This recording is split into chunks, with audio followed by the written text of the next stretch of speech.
Welcome back, and today we are reviewing the Wurkkos DL05. And look at this, redundant heads. When one is not enough, the DL05 has your back. So you might be asking, what is with this funky design? It's a very unique design, and I haven't seen anything like this before. But stay tuned, we'll get into it. So first and foremost, I want to thank Wurkkos because they sent this light to me to review for free, which is really great. But there's absolutely no expectations for what I'm to say in this video. There's no asks, and I even give them feedback on what I liked and I didn't like about the light directly. But I also want to be clear that this video isn't sponsored, they're not paying me. If you are interested in buying this light and helping support this channel, I have a link in the description, and if you buy through that link, I will get a small proceed of it. All right, so back to this double-headed Hydra. It's definitely not a typical look to a dive torch, but when you see what it's capable of, it's pretty cool. So one of these heads is a wide beam light, and a wide beam up to 81 degrees. And it has a very nice spread. So one nice thing is you can use this, and it has a decent color too. You can use this for video lights, which is pretty cool. So I can be using a spot and, oh, I have a camera, but something very dark and I can't see it without a video light. And I now have a nice spread for videoing what is in front of me. And I have lots of footage I have of me videoing with just this light, and you can judge for yourself how it came out. One thing worth noting is this control schema. So to the left, you will have your flood, and it's worth noting that the battery indicator, if it's flashing, is 50 to 75%. If it's solid red, 25 to 50%, and if it's flashing red, you're almost out of battery, which is 25% or less. So you can basically switch left to turn it on, and you can see it's solid. Now hit this button, you can see that its lumens change. So it can get pretty bright. At the lowest mode, we're talking 351 lumens. The medium is 1,276 lumens, and the high is 3,257 lumens. And for the spot, it's actually very small. You can kind of see maybe on my hand. I'll show you through some footage as well the difference between the flood and the spot. But this is only 13 degrees. And so at the lowest setting, we have 321 lumens. And the medium is 1,324 lumens. And at high, we have 3,332. You can see it feels much brighter than the flood because it's very concentrated. So you can kind of see the difference between flood at high. And then we have the spot at high. It's quite a difference. This one's much brighter because of that focus of the beam. And you can actually feel, just putting my hand here, it is getting pretty hot, like it's starting to cook a little bit. Which I do want to mention too, because I know some people buy these lights that aren't divers. These things are designed to be liquid cooled. And so when it's in water, it's performing great. Out of the water, this head can get really hot. So be careful out of the water. In the water, fine. And so what's interesting is both of these have a max of 3,000 lights. And so on the box, they say 6,000 lumens, which is kind of interesting. I don't know how the lumen math works specifically, but if you take two 3,000 lights and you turn them on at the same time, with a double tap on the light, you get 6,000 lumens. So both of them are on and at the brightest setting. And supposedly that makes 6,000 lumens. I don't know, you be the judge. But it is bright. It's decently bright. My hand is getting really hot like this. I wonder if I could cook it.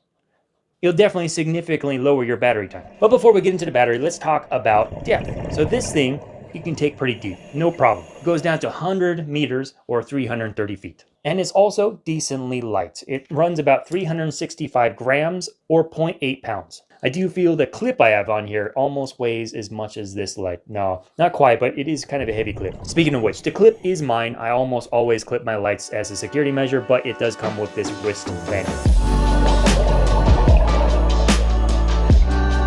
What's also kind of a nice feature is I just wanted to point out that it has this nice sliding ring at the very bottom so that it can change positions and not ever become uncomfortable or even get entangled. What's also fascinating is this back part twists off as so that you can actually access the light from the very back. And it has two O-rings there to secure it. But what's also fascinating is that you can actually access it also from the front. So if you're asking me, there's some concerns in me to say that this is a little bit of a maintenance risk because now you have 4 O-rings that you have to watch. Maybe I'd advise that if you're opening it, always try to open it from the same direction so you're not wearing out the O-rings on different sides. It has some potential reliability risks in my mind and 2 potential failure points. I'm not entirely sure why they made this decision to do this, but I do want to point out it hasn't flooded with me. I've taken it out for about 8 to 10 dives now, but this is a strange design decision. So I just wanted to call out, it is not a deal breaker by any means, but it's something to think about, in that it opens from top and bottom, which means more places for potential leaks. But otherwise, there's no other parts to open. The handle and everything is pretty smooth, maybe a little too smooth. Well, dry gloves or even just a hand is fine to grip. And it also has this notch, so you could very well put this on your camera rig. You can use the video light or a spot on your camera rig, which is really nice, or a potentially hard Goodman handle as well. So that's cool. And so the switch is just a simple magnetic switch, but when you're kind of turning it on and off, it has a nice feel to it. It kind of snaps into place and you kind of get a little bit, I won't say haptic, but you do feel it click into place. So if you aren't looking at the switch, you know when it's on and off just by the feel of it. And the switching different modes is fairly straightforward. And the battery inside is a 7,500 milliamp hour battery that you can recharge via USB-C. In terms of durability, I've been just dangling it and grabbing it at will. I usually just kind of dangled it off of my BCD like this, or I've strapped it down and I was able to just kind of pull it out. I often bang against my cylinders or other camera gear, or just getting caught up with some of the heavy gear I have on almost at all times. And you can kind of see there's wear and tear. This is an aluminum chassis, and so it already has some nice resistance to corrosion. I do like aluminum because it is a little bit lighter and it's corrosion resistant. And so with just about 8 to 10 dives, it's looking pretty good shape still. Some things, but better than other dive torches I've used for sure. It does help that it has a very small and fairly compact frame. And just to get an idea of how this thing performs, I'll definitely show you how it performs next to my tried and true Big Blue 5200. It's not apples to apples. I want to compare a light that I've used for quite some time and it's fairly stable around 5,000 lumens, and show you what this light looks up next to it. It's meant to be a comparison, so you have a light that I use for every single dive light review as a baseline of how this looks next to it. And so I'll put this one on the right side and this one on the left side, and just kind of go through all the modes and show you how they look side to side. I'm hoping you get a pretty good idea of how they compare. And I also took these underwater and did a relevant comparison underwater as well. And hopefully that helps you make a decision of how well they light. And as I mentioned, I have a bunch of videos of me using this to video wildlife. Usually in a lower setting, I don't want to blind them. It's really cool to bump it on the maximum level and be able to illuminate quite a bit of the dive site. It is quite a powerful torch. So who is the DL05 for? Well, at a price point of $100 at the time of this video, and I even see it on sale for $65, that's a pretty good price. I could easily see this with its mounting options being you can put it on a Goodman handle, you could just dangle it off your BCD in case you need it, you could easily put some bungee on it and just keep it off to the side.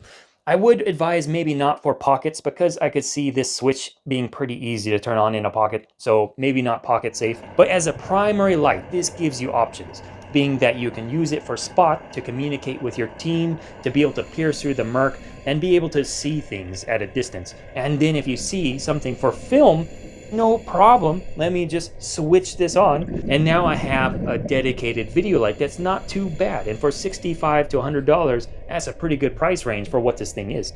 And it says 3,000 lumens, but I will say that this does, in comparison to other 3,000 lumen lights I've used, is pretty strong. It's very consistent and strong for 3,000 lumens. You know, supposedly 6,000 lumens at the double whammy.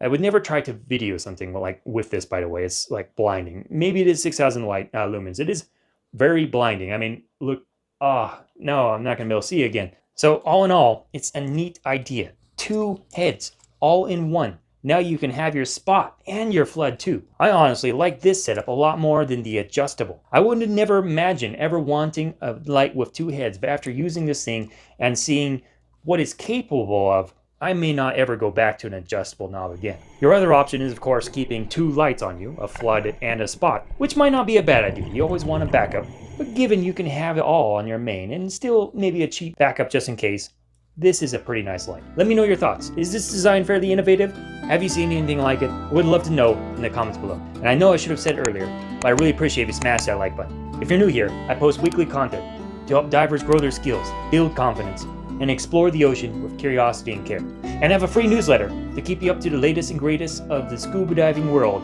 Check it out in the description below. I send it out once a month, and I'll see you there. If you're looking for more scuba diving reviews, looking for the best torch for you, I have a bunch they can check out here. And I'm always willing to take requests, so let me know also. Otherwise, YouTube thinks you might like this video up here. And as always, the more you know, the more you love and protect the ocean. Until next time. Bam! Ugh.